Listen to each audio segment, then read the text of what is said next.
inaalerto ang mamamayan na paghandaan daw ito dahil malaki din ang may kalakasan daw ito.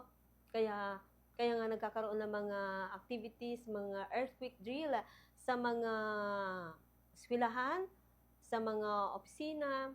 Napakahalaga po yan, kaya dapat kung may mga ganyan ay makiisa po tayo, maki-join po tayo dyan sa mga exercises na yan, sa mga drills na yan, para po tayo dahil para rin po sa ating kaligtasan.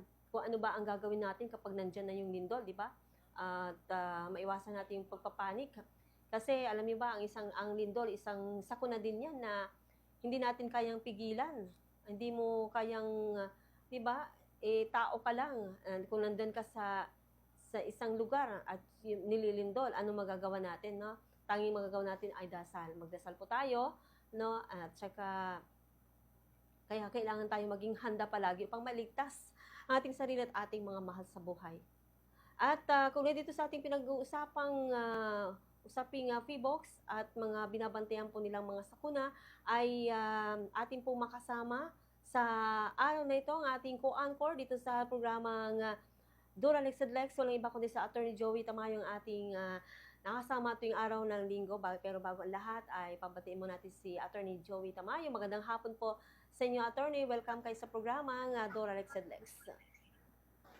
Hello, magandang hapon, Bombo Leads. Ganun din po sa ating mga kabarkada, sa mga nakikinig sa Bombo Radio sa 1125 kHz.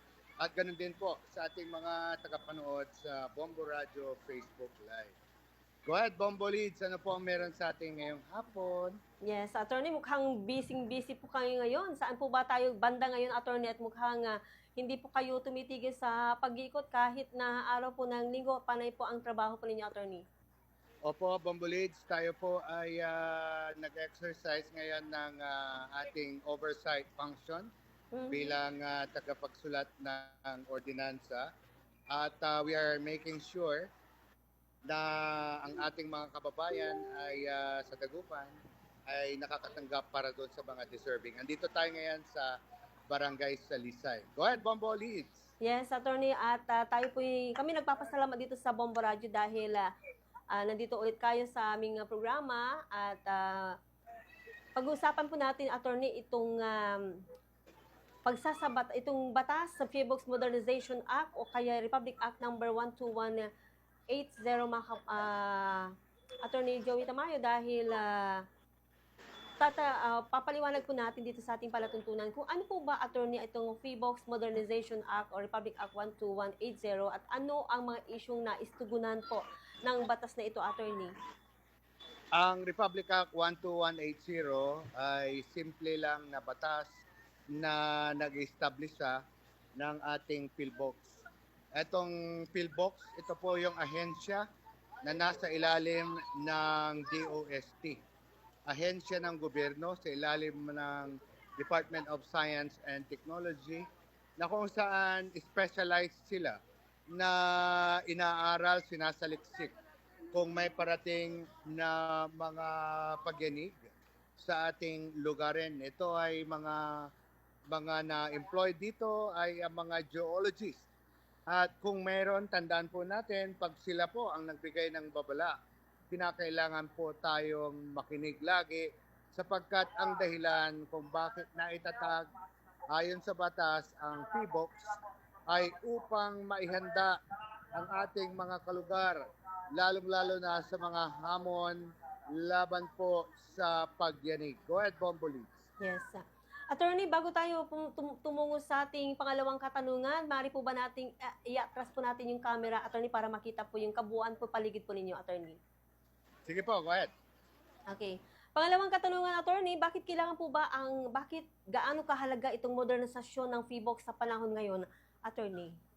Napakahalaga po ang PHIVOLCS sapagkat alam nyo naman po, ang ating bansa ay nandiyan ang mga kabataan, ating mga senior citizens, andyan ang ating mga negosyo, kabuhayan ng pamamayan. Kaya ang trabaho, obligasyon at misyon ng PHIVOLCS ay para suportahan at mailayo ang ating mga kababayan sa anumang uri ng banta ng pagyanig, sobrang pagkasira ng ating mga gamit, buhay, upang protektahan ang ating mga kababayan laban naman sa pagyanig. Go ahead, Bombo Leeds. Yes, attorney, sa panahon po ng ito, naramdaman po natin itong climate change, no, pagbabago ng panahon ngayon, matinding sakuna, nakakaranas tayo ng matinding sakuna sa ilang bahagi ng ating bahagi ng mundo, at makatulong po ba talaga ang batas na ito, attorney, sa disaster resilience ng ating bansa? Tama ka dyan, Bombo Leeds. Ang ating PBOX law ay naaayon naman sa polisiya ng ating gobyerno upang maging matatag ang ating mamamayan laban sa mga sakuna dulot ng pagyanig. Bombolits, tandaan po natin na dito po sa panahon natin ngayon, tayo po ay binibigyan ng babala ng PBOX. At ang babala na ito ay yung maaaring mangyari ang banta ng paggalaw ng tinatawag na Manila Trench. Bombolits, dito sa Russia, natatandaan nyo po, about 4 days ago, Yes. nagkaroon po ng malakas na pagyanig, 8 point something magnitude sa Russia. 8.8, yes po. That's right, 8.8 magnitude. Pagyanig, napakalakas po yan. At nakita po natin yan, naibalita po yan sa Bombo Radyo. Pagkatapos ng pagyanig sa Russia, ang karagatan dyan naman sa Russia ay nagkaroon ng yakayak, no? Sapagkat kung mayroong earthquake, ang tubig dagat Yes. ay gagalaw yan. Kung kaya't nagkaroon po ng tsunami na bumira sa Japan, bumira sa Taiwan, at iba pang lugarin. Ngayon, dito sa Pilipinas, ano ba ang hamon natin? Tandaan po natin, kalugar, lalong-lalo na sa mga coastal areas ng Pangasinan. Kasama na dyan ang Dagupan. Lahat ng coastal areas ay under threat ayon sa PhilBox. Bakit? Sapagkat merong tinatawag na Manila Trench. Ang Manila Trench po ay ang lamat sa ilalim ng dagat. Lamat sa lupa sa ilalim ng dagat. At sa ilalim ng dagat, nagkakaroon ng pagsisiksikan. Nagkakaroon ng banggahan ng Eurasian Plate at ng Philippine Plate. At dahil dito, Bombo Leeds, Yes. ayon sa ating mga dalubhasa sa PBOX, anytime, sa panahon natin ngayon, maaaring gagalaw itong Manila Trench. Ang lamat sa ilalim ng lupa mula Taiwan pababa sa Mindoro. Kaya pag nangyari itong paggalaw ng Manila Trench, magkakaroon ng pagyanig at maaring magkaroon po tayo ng tsunami. Itong tsunami ay napakalaking daluyon na maaring tumama sa ating mga karagatan.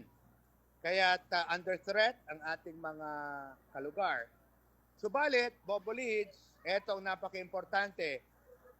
Pag nagkaroon ng warning ng tsunami sa pamagitan ng Bombo, kaya't laging makinig sa Bombo, mayroon lang tayong 20 minutos hanggang 30 minutos para tumakbo sa pinakamalapit na two floors, two-story building para mailipas natin, mailigtas natin ang sarili laban naman sa tsunami.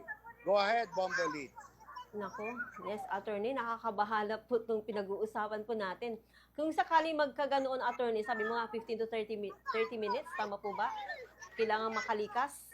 Saan po banda dito sa Dagupan, attorney, ang maaari niyo pong mairekomendang medyo ligtas na puntahan po ng mga Dagupenyo? Bombo Leeds, hindi ito nananakot hindi rin ito nagbibiro. Ang mga pillbox po ay walang ugaling manakot o dili kaya magbiro. Ang pillbox po ay may katungkulan na magbigay babala Yes. upang tayo po ay laging maghanda kung ano ang gagawin natin kung merong hamon ng earthquake. Sa pamamagitan ng pagtalakay ng batas ng PBOX, Mm-mm. nagkakaroon po ng awareness, kaalaman ang ating mga kalugar. At ang maaaring apektado ng ating posibilidad na malalaking daluyon ay yung mga nasa barangay sa Dagupan, Binlok, Geset, Bukig, Pantal, Pugaro, lahat ng island barangays, no? Papasok dito sa Kalmay, Karael, at siyempre, Poblasyon, Weste, Barangay Uno. Go ahead, Bombo Leads. Mhm. So, kasama pa dito yung Bunuan Gesat sa aming lugar, attorney, ano po. Opo, kasama yes. kayo dyan. Attorney, dito sa batas na to, ano yung mga hamon, na posibleng mga hamon sa implementasyon ng batas na ito at paano ito malalampasan po natin? Ang hamon, siyempre, Bombo Leads, pag hindi natin alam ang gagawin, Mm-mm. pag nagkaroon ng earthquake, no? Tayo po ay maaring malagay sa alanganin dahil sa hamon ng tsunami.